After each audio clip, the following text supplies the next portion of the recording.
नरेंद्र मोदींनी परत एकदा तमाम भारतीयांना धक्का देण्याचं ठरवलं. प्रत्येक भारतीय अचानक घाबरला. त्याला वाटलं अचानक लॉकडाऊन लागतं की काय, परत एकदा घरात अडकून बसावं लागतं की काय. देशभरामध्ये बहुतांश मोठ्या शहरांमध्ये पेट्रोल पंपावर रांगा त्या ठिकाणी लोकांच्या सुरू आहेत. गॅस एजन्सीच्या समोर रांगा सुरू आहेत. जर अचानक लॉकडाऊन सारखी परिस्थिती, कारण मोदीजींनी जे वाक्य वापरलं ते इतकं भयानक होतं आणि ज्या गोष्टीची आठवण करून दिली, कदाचित भारतीयांना दोन वेळेस मोदी सरकारने ज्या पद्धतीनं प्रधानमंत्र्यांनी देशासमोर येऊन स्पष्ट सांगितलं की काही क्षणात आज रात्रीपासून हा शब्द बोलल्या बोलल्या लोकांचा काळीज थक्क होतं, तशी परिस्थिती राज्यसभेमध्ये देशाचे प्रधानमंत्री बोलत असताना भारतीयांची झाली. काल प्रधानमंत्री राज्यसभेमध्ये बोलले, आज मात्र संपूर्ण देशामध्ये लोकांची झुंबड उडाली. आणि ही परिस्थिती का झाली? मोदींना खरंच या भारतातल्या नागरिकांना, सर्वसामान्य भोळ्या बाबड्या जनतेला छळायचंय का? छळण्यामध्ये त्यांना आनंद वाटतो का? का त्यांना बोलायचं एक होतं आणि लोकांनी वेगळं समजलं आणि लोकांची दिशाभूल झाली म्हणून लोकांनी रांगा केल्या? अहो, ज्या गोष्टीसाठी या देशाची सध्या आर्थिक परिस्थिती भयानक आहे त्याच्यावर प्रधानमंत्र्यांना गांभीर्याने पाहता आलं नाही. मी पहिल्या व्हिडिओमध्ये ज्यावेळेस या इराण आणि अमेरिका, म्हणजे इस्रायल आणि अमेरिका दोघं मिळून इराणला संपवण्यासाठी जी युद्धसदृश्य परिस्थिती आहे, आपल्या देशाचे प्रधानमंत्री गप्प आहेत, चकार शब्द काढत नाहीत. आणि ही इतकी भयानक परिस्थिती भारतावर असताना भारताची अर्थव्यवस्था कोलमडून जाणार, सर्वसामान्य माणूस मेटाकुटीला येणार, त्यावेळेस मला इराण धार्जिनं ठरवलं. मी इराणचा समर्थक आहे असं ठरवलं. दीड दमडीचे 40 पैशावाले अंधभक्त ट्रोलर्स मला वाटेल ते बोलत होते. वेळ प्रसंगी मला म्हणले इराणमध्ये जाऊन राहा, तू मुस्लिम धार्जिन आहे वगैरे वगैरे. आज प्रधानमंत्र्यांनी स्वतः राज्यसभेमध्ये कबूल केलं, कारण जे काही भाषण राज्यसभेमध्ये झालं ते या देशातली वस्तुस्थिती सांगणारं होतं, या देशातल्या लोकांना अचानक धक्का देणारे सुद्धा होतं. आणि जेवढे कोणी मोदी साहेबांच्या युद्ध सदृश्य परिस्थितीमध्ये गप्प बसलेले आहेत, मोदीजी चकार शब्द काढू शकलेले नाहीत. म्हणून मोदींवर जो आक्षेप घेतला जात होता तो मोदींनी त्यांच्या भाषणातून खरा केला. म्हणजे आम्ही जे म्हणत होतो तेच खरं ठरलं.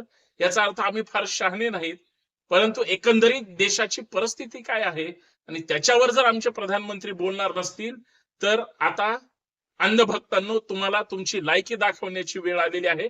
म्हणून हा व्हिडिओ मित्रांनो शेवटपर्यंत पहा. सर्वांना नमस्कार, जय शिवराय. मी संतोष शिंदे, संतोष शिंदे ऑफिशियल या हक्काच्या आणि लाडक्या युट्यूब चॅनलवर मी आपल्या सर्वांचं स्वागत करतो. आणि विनंती एवढीच आहे, हा व्हिडिओ शेवटपर्यंत पहा, जास्तीत जास्त शेअर करा.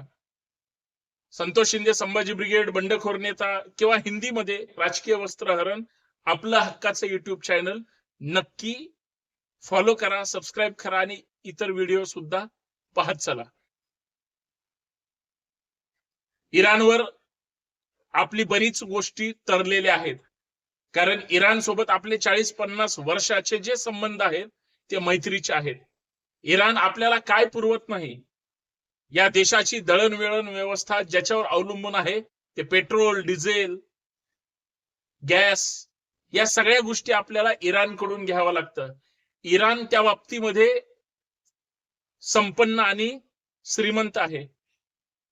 इराण सोबतचा दुश्मनाचा भूमिका किंवा त्यांच्या पुढे ठेवलेला आढावा ही भारतासाठी फार मोठी वाईट गोष्ट आहे, हे लक्षात ठेवा. एप्स्टीन फाईल काय आली, अमेरिकेने ज्या पद्धतीनं भारताला सरेंडर करायला लावलं किंवा दबावात टाकलं आणि आपल्याही फाईल व्हिडिओ खुल्या होतील या भीतीनं भारतातले बडे बडे नेते सुद्धा चकार शब्द काढलेला नाही. म्हणून भारतावर जी परिस्थिती आली ती वेगळ्या भाषेत सांगायची गरज नाही, कारण काही असो, व्हिडिओ असतील नसतील, परंतु अमेरिकेसाठी इराणच्या युद्धाबद्दल किंवा इराण चा सर्वोच्च नेता त्यांनी गमावला, किंवा इराणवर जे काही हल्ले होतात, भारतानं कमीत कमी भूमिका घेणं अपेक्षित होतं, चकार शब्द त्या ठिकाणी काढायचे होते. परंतु ज्या पद्धतीने भारतापासून इराण जवळच असताना इराणच्या लोकांनी किंवा भारतातल्या लोकांनी, जगभरातली लोक त्या इराणच्या युद्धाबद्दल बोलतात, पण आमच्या भारतामध्ये आमच्या भारतातली लोक, आमच्या भारताचे सर्वोच्च नेते चकार शब्द काढत नाहीत. एक गोष्ट लक्षात ठेवा, या देशातले प्रधानमंत्री इराण बद्दल बोलले नाहीत, पण इराण मधल्या लोकांना माहितीये की भारतातली लोक इराणच्या बाजूने बोलत होती. त्यावेळेस आमचे प्रधानमंत्री इस्रायलला फादर ऑफ लँड म्हणत होते. ज्या इस्रायलला अमेरिका सोबत घेऊन इराण उद्ध्वस्त करायचंय, त्यांचे काय मनसुबे असतील मी त्याच्यावर, आपल्या इथली भारतातली RSS आणि इस्रायल मधले त्यांची याहुदी, ह्या दोन्ही संघटना जशा एका विचारधारेच्या आहेत, त्याच विचाराला प्रमाण मानून मोदी आणि इस्रायल एकत्र जर आले असतील तर ही दुर्दैवी गोष्ट आहे.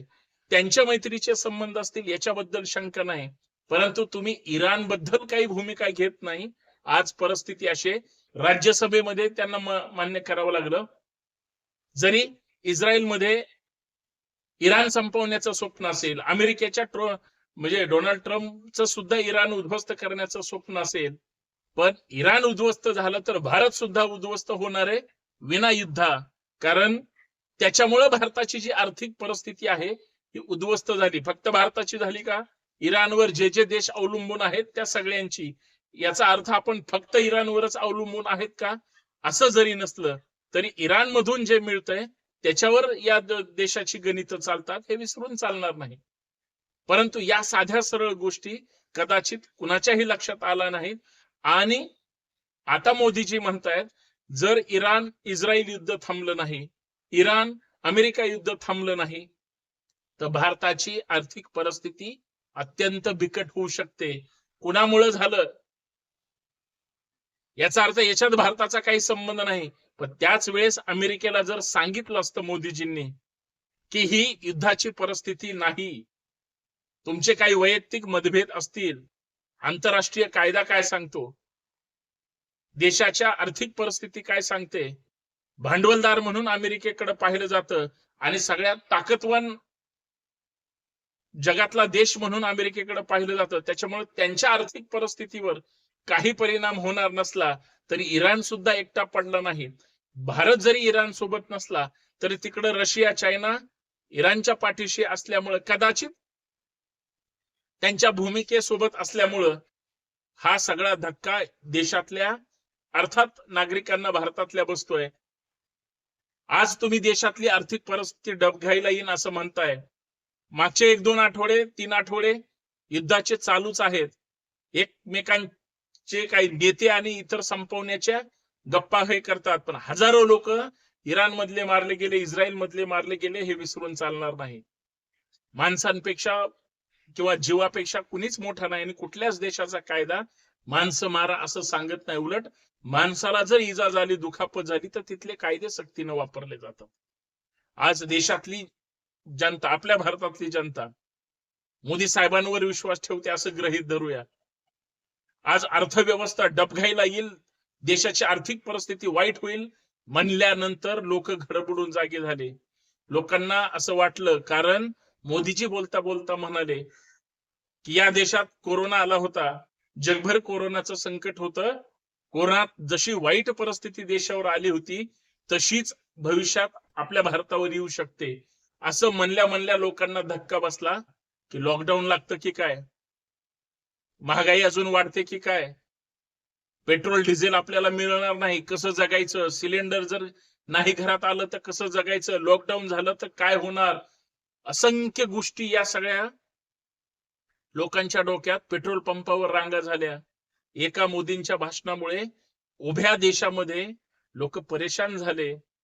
परेशान करणारे प्रधानमंत्री या देशातल्या लोकांचा या आर्थिक संकटामध्ये सुद्धा जीव घेणार की काय असे धक्के देऊन, कारण पहिलीच माणसं हळवी आहेत.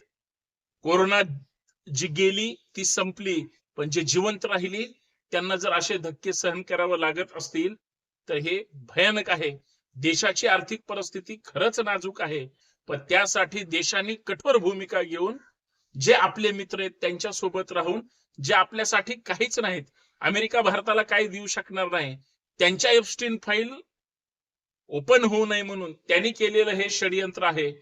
एक मुद्दा दाबण्यासाठी दुसरा मुद्दा आणला जातो, दुसरा मुद्दा दाबण्यासाठी तिसरा मुद्दा क्रिएट केला जातो. आज देशाची आर्थिक परिस्थिती ढेपाळलेली आहे. फक्त युद्धाकडे बोट दाखवले जातात, वेगळं सांगायची गरज नाही. हे मला या माध्यमातून सांगायचं होतं. म्हणजे तुम्हाला धक्के बसणार आहेत, फक्त मोदी साहेबांच्या भूमिकेकडे लक्ष द्या. धन्यवाद. जय शिवराय.